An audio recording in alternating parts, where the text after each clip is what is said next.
Am I the meanest? Sure enough. Am I the prettiest?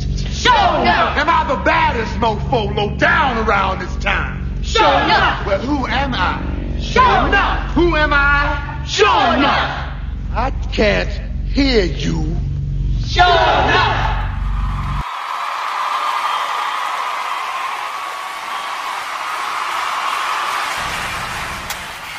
Here we go, guys.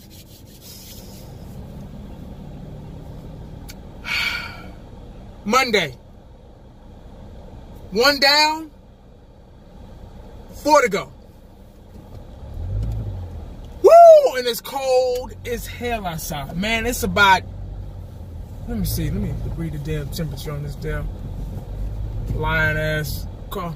It's 40 degrees outside. No. The wind chill factor is like 30 something. So it's really like 35, 36, 32, 35, somewhere between there. It's cold as hell. That's Texas for you, man. One day it's sunny and it's 70 degrees and the next day it's like 30. But anyway, guys, y'all know what time it is. This is part 2. Part 2. Review video of the ass kicking we put on the Eagles last night in their house. Yeah, that's right. That's what we did. I got a chance to come off the win yesterday. Now that I'm in my right mind, that was my alter ego yesterday. See, when after the games, that's a totally different 1980 that you're talking to or that you're listening to. When I let a day go by, when all the dust clears, all the smoke clears, all the dust has settled, I'm in my right mind right now.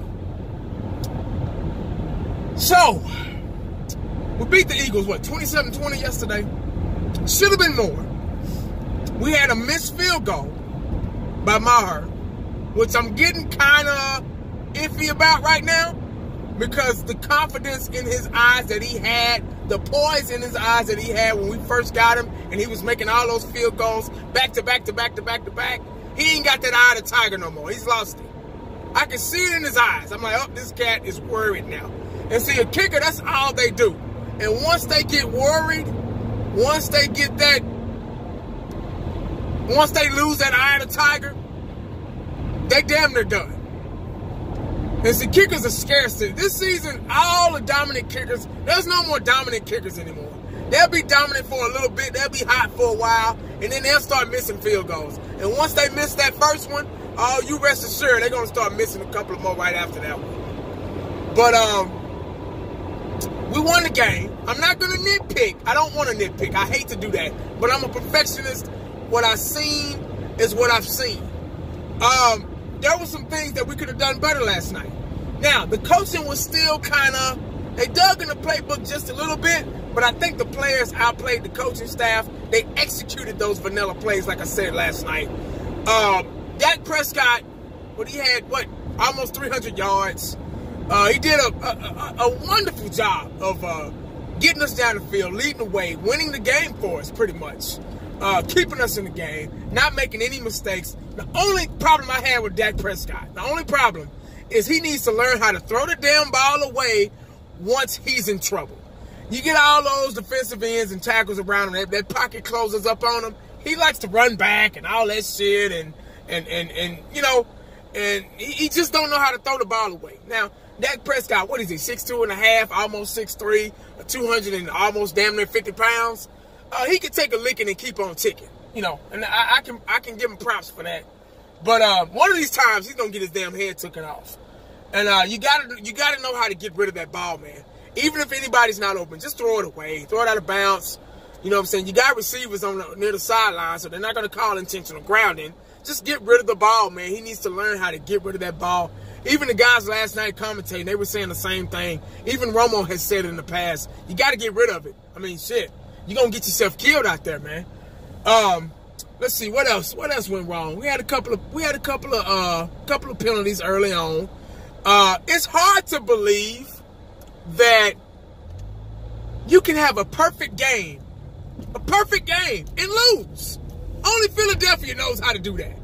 Not one damn penalty. I saw so many holding that wasn't called. They had a legal man downfield. They didn't call that shit. They laughed and joked about it.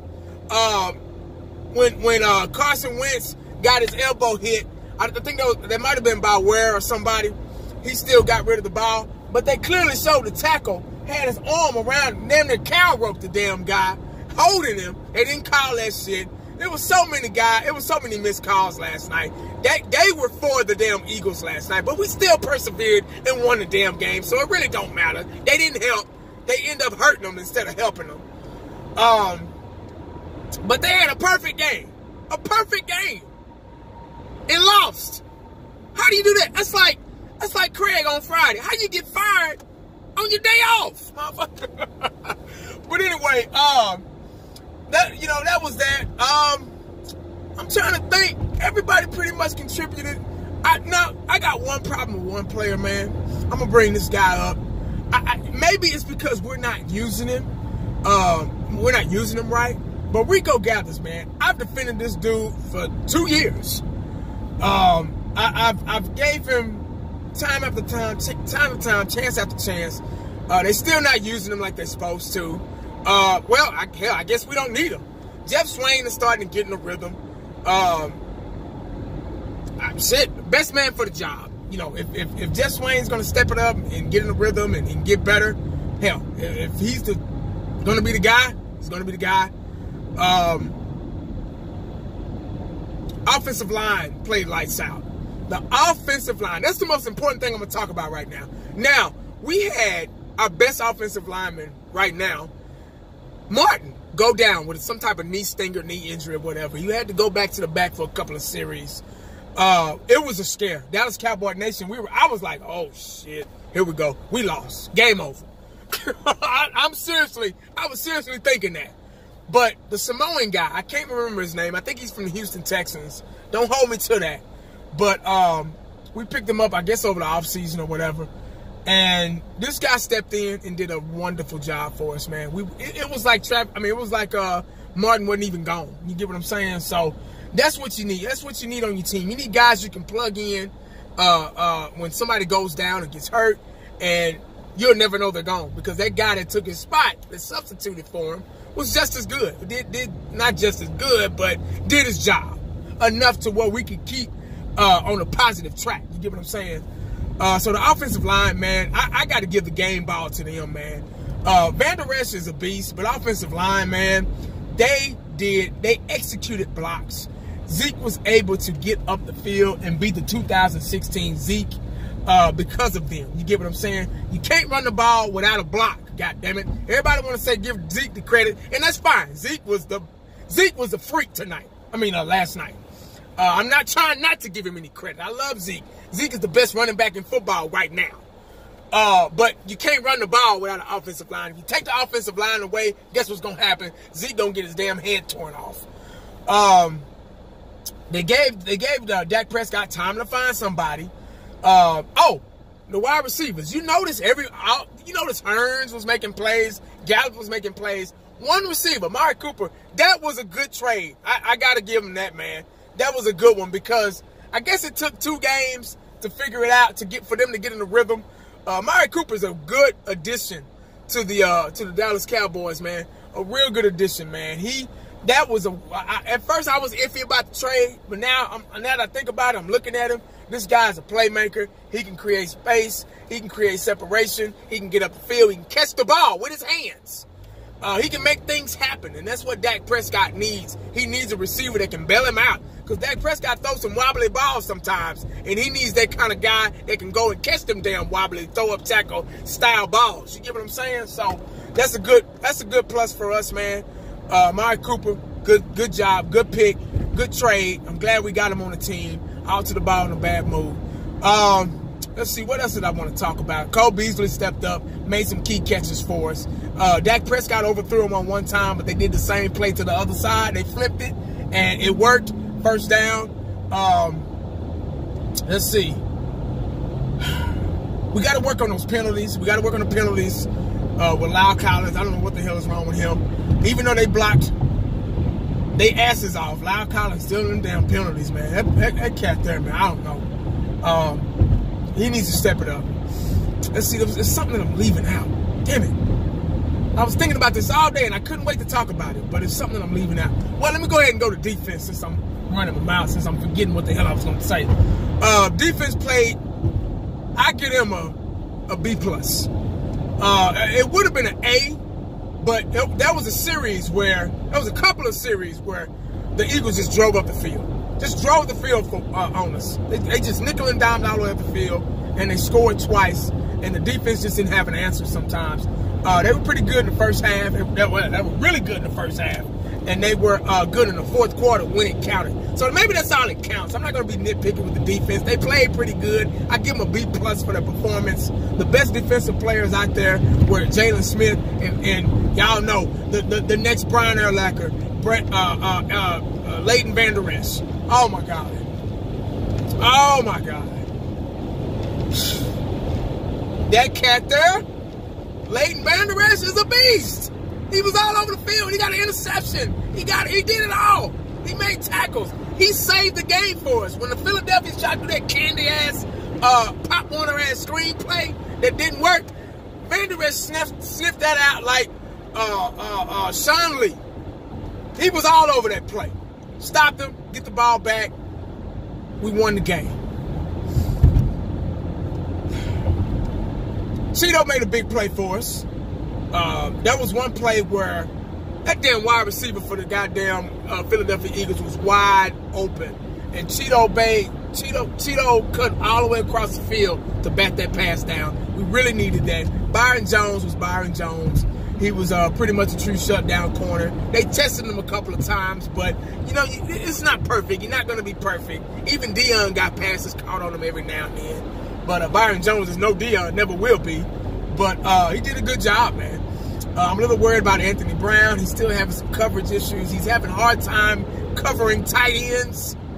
Tight ends. He's having a hard time keeping up with tight ends. And he misses tackles. I don't know. He's off and on. Sometimes he plays good, and sometimes he just feel like we just got him off a damn junior high team.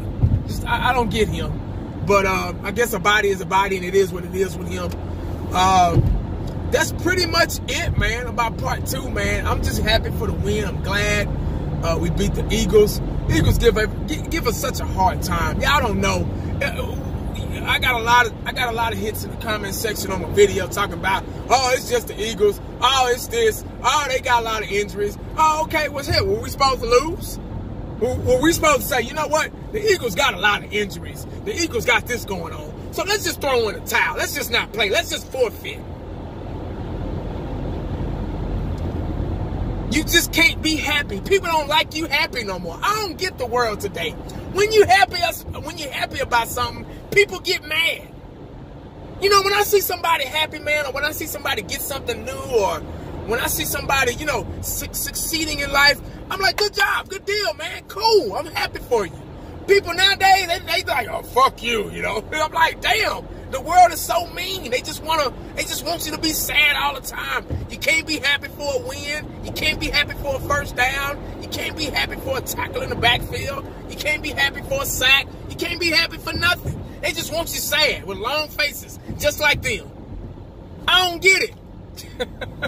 Damn. Oh, people in this world, dog. I promise you. There's some haters out there, bro. I'm serious. Like, hating for no reason.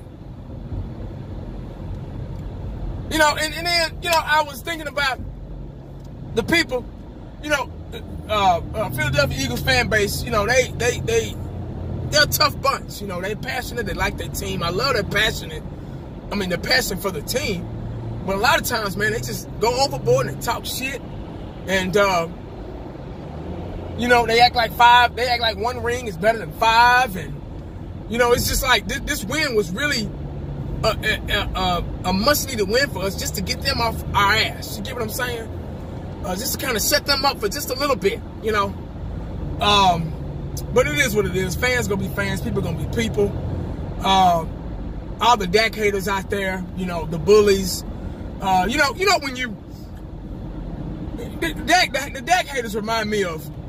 You know when you got the bully at school, always talking bad about somebody, trying to get everybody to laugh, and everybody laugh at everything that motherfucker say, and you just like, you know, and one day you just get fed up, and you just punch that motherfucker in the mouth. Or whatever he's saying about you, if he's talking about your clothes, and then you come up there, and you come up there in a brand new Jordans, you know, brand new Jordan outfit, something like that, polo outfit, and then the bully say, yeah, all right. Don't want to give you props. They don't even want to look you in the face. Kind of like the Pistons back in the day. When Jordan finally got past the Pistons, they couldn't even look them in the face and shake their hand. They walked off the court before the fourth quarter was even over with. You know, like them kind of bullies. You finally whoop their ass, and they ain't got shit to say now. You know, because they done talked about you so bad to where when you finally do good, they're like, shit, yeah, all right. That's what Dak Prescott haters, that's what the Dak haters remind me of. I'm like, leave the man alone. He did what he had to do. There was so many people complaining about what he did, and we won the game.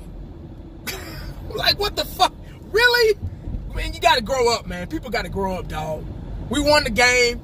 I know Dak ain't the greatest quarterback in the world. Probably never will be. But we won us the game. So I'm happy about that. I'm happy. This opens doors. We got Atlanta next. Atlanta, that's another winnable. They're a beatable team. They lost to the Browns. I'm not underestimating the Browns or the Falcons. They're still good teams. I won't underestimate any football team because you just never know in the NFL right now. But this is another winnable game. I believe we can win this game. But that's all I got, guys, man. Make sure y'all stay cowboyed up because you never know what the day is going to bring you. Holla back at your boy. I'm out.